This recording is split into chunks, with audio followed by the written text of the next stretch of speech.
অপারেশনটা তো আসলে অপারেশনের মতোই হয়েছে। হ্যাঁ, আসলে আমরা তো এগুলো দেখি না, পুলিশ বা র্যাব যে কীভাবে কাজ করে এই ধারণাটাই আমাদের অনেকটাই কম। আমরা বুঝি যে মানে একটা সন্ত্রাসী ধরে নিয়ে আসলো, ধরার পেছনের যে যুদ্ধ, যে প্ল্যানিং, সেটা সত্যিই ট্রিমেন্ডাস। এটা এক জিনিস। আর আমার কাছে যেটা মনে হয়েছে যে ডিরেক্টর যে পরিশ্রমটা করেছে পুরো টিমকে নিয়ে, এই পরিশ্রমটা প্রত্যেকটা ফ্রেমে ফ্রেমে দেখতে পাই আমরা। মানে এই সিনেমা বানানোর অপারেশনটা আমার কাছে বেশি চোখে লেগেছে। দীপনদার তো আসলে নির্মাণ নিয়ে কথা বলার কিছু নেই, উনি একজন অসাধারণ নির্মাতা, সবসময় ওনার কাজ দেখেছি আমরা এবং কাজ করেছি।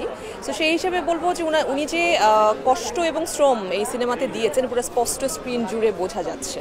মানে তার শ্রম এবং মেধা এবং তার কষ্টটা আমরা অনেক আনন্দের সাথে উপভোগ করে আসলাম। মানে আমেজ নিয়ে বের হলাম, একটা পূর্ণাঙ্গ বাংলাদেশের এখন যে সুবাতাস বইছে সেই হিসেবে একটা পূর্ণাঙ্গ চলচ্চিত্র দেখে আমরা বেরোলাম। মানে we are so happy and we are so proud of it.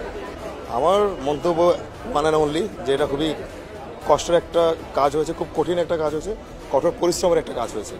And আমি এক কথা বলবো, বেস্ট।